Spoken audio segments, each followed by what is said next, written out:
Bismillahirrahmanirrahim. Assalamualaikum warahmatullahi wabarakatuh. Sebelumnya perkenalkan, saya Hilman Hermawan.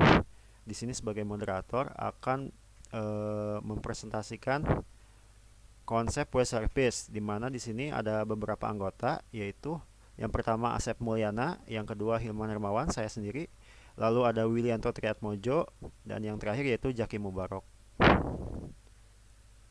Untuk agenda yang akan kami sampaikan yaitu yang pertama pengertian web service, yang kedua fungsi, yang ketiga cara kerjanya, yang keempat jenis-jenis, yang kelima lapisan dasar, yang keenam tahapan-tahapan pengembangan web service, yang ketujuh keuntungan, dan yang terakhir yaitu kekurangannya.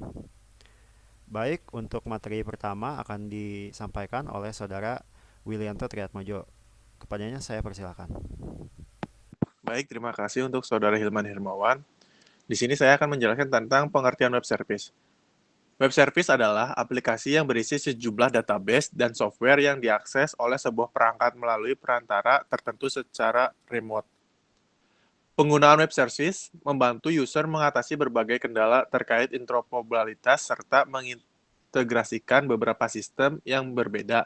Dengan begitu, pertukaran data menggunakan XML berbasis internet memungkinkan adanya kontak atau interaksi antar aplikasi.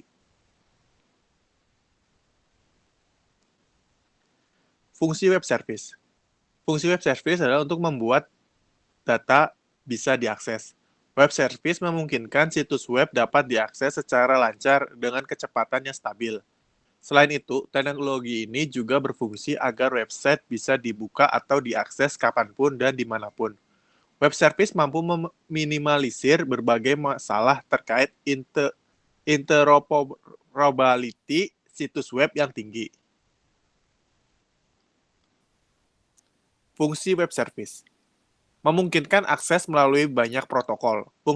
Fungsi lain teknologi web service yaitu memungkinkan akses melalui banyak protokol. Layanan tersebut memiliki standarisasi dan telah didefinisikan dengan baik oleh protokol STAR. Di antaranya termasuk layanan transportasi, discovery layer, description, pesan XML, dan sebagainya. Interaksi antara sistem, format, dan bahasa. Fungsi terakhir web service adalah membuat website mampu berinteraksi meski operating system, format, dan bahasa pemrogramannya berbeda. Baik, terima kasih untuk waktunya. Saya kembalikan lagi pada Saudara Hilman Hermawan. Waktu dan saya kembali. Terima kasih. Untuk selanjutnya akan dijelaskan oleh saudara Jaki. Maaf, maksudnya akan dijelaskan oleh Asep Mulyana. Kepadanya saya persilakan. Baik, terima kasih. Di sini saya akan menjelaskan cara kerja web service. Yang pertama ini klien mengirim pesan atau request ke server dalam bentuk XML. Pesan ini berupa nama pengguna dan kata sandi yang dikirimkan ke server melalui web service. Yang kedua ini request XML, kemudian diperiksa validitasnya oleh web service dan mengubahnya menjadi pesan yang dapat dipahami server. Yang keempat, server akan memproses dan merespon request dengan dokumen yang tersimpan di database klien berupa data true atau false. Yang kelima, web service mengirimkan respon pesan XML dari server klien. Yang keenam, klien membaca respon pesan XML untuk proses login yang telah dilakukan. Jika data yang diinput valid, maka hasil true. Sebaliknya, jika nama pengguna dan kata sandi tidak ada di dalam database, maka hasilnya false. Jenis-jenis web service. Berdasarkan arsitektur dan teknologinya, web service memiliki beberapa jenis diantaranya sebagai berikut. Yang pertama, ini SOAP, Simple Object Access Protocol atau SOAP adalah sebuah protokol yang berguna dalam proses pertukaran data antar aplikasi secara terstruktur menggunakan XML. Yang kedua ini ada Representational State Transfer atau REST, merupakan sebuah sistem arsitektur yang sudah terstandarisasi antar sistem perangkat komputer. REST memastikan transfer data antar sistem dilakukan secara lancar.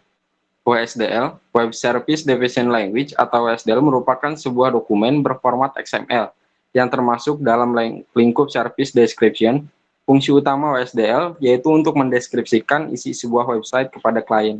Dalam hal ini termasuk penjelasan metode apa saja yang tersedia di web service beserta parameternya. Selanjutnya saya serahkan ke moderator. Silakan. Baik, terima kasih untuk penjelasannya, Saudara Asep. Lalu untuk selanjutnya akan dijelaskan oleh Saudara Jaki Mubarok. Kepadanya saya persilakan. Ya, terima kasih. Nah, yang berikutnya ada lapisan dasar web service. Ya, sebagai berikut, meliputi ada discover itu UDDI, EBXML, register. Dan berikutnya ada describe atau WSDL. Yang ketiga ada access. Yang keempat ada XML. Dan yang terakhir ada communication layer seperti HTTP, SMTP, atau protokol lainnya. Tahapan pengembangan web service. Tahap-tahap pengembangan web service itu sendiri adalah mencakup yang satu itu ada discover browser registry UDDI untuk mencari web service yang sudah ada untuk integrasi. Yang kedua ada create or transform untuk web service dari project-project yang ada. Yang ketiga ada build, satukan artifak yang ada sebagai source dan service HTTP dan jabarkan pada WSDL. Yang keempat ada deploy, aplikasi menjadi server aplikasi web serve atau Tomcat. Yang kelima ada tes, uji coba web service baik lokal atau secara remote. Yang keenam ada develop, bangun contoh aplikasi untuk memberi masukan dalam membuat aplikasi klien web service. Yang terakhir, yang ketujuh ada publish, publikasikan atau upload web service pada bisnis registrasi UDDI. Ya, berikutnya dikembalikan kepada moderator. Terima kasih kepada Saudara Jaki yang telah memberikan penjelasan. Lalu selanjutnya ada keuntungan web service, di mana yang pertama yaitu menyediakan interoperabilitas antar berbagai aplikasi perangkat lunak yang berjalan pada platform yang berbeda. Yang kedua, menggunakan standar dan protokol yang bersifat terbuka atau open source. Yang ketiga, ada pemanfaatan HTTP dan web service dapat bekerja melalui banyak pengukuran keamanan firewall yang umum tanpa menuntut perubahan bagi aturan firewall filtering. Yang keempat, web service mengizinkan perangkat lunak dan service dari perusahaan dan lokasi yang berbeda untuk dikombinasikan. Lalu yang kelima, di sini web service mengizinkan penggunaan kembali service dan komponen di dalam suatu infrastruktur. Yang terakhir yaitu di sini keuntungannya dapat secara bebas digunakan, loosely coupled. Dengan demikian memudahkan suatu pendekatan terdistribusi ke peintegrasian aplikasi. Lalu yang selanjutnya di sini ada dua kekurangan menggunakan web service, yaitu yang pertama karakteristiknya standar web service saat ini masih dalam tahap pengembangan awal dibandingkan dengan open standard komputer terdistribusi yang lebih matang seperti Corbra. Lalu yang kedua, web service dapat saja memiliki kinerja yang lemah dibandingkan dengan pendekatan terdistribusi lainnya seperti RMI, Corba, atau Decom. Mungkin cukup sekian yang dapat kelompok kami sampaikan. Kurang lebihnya kami mohon maaf.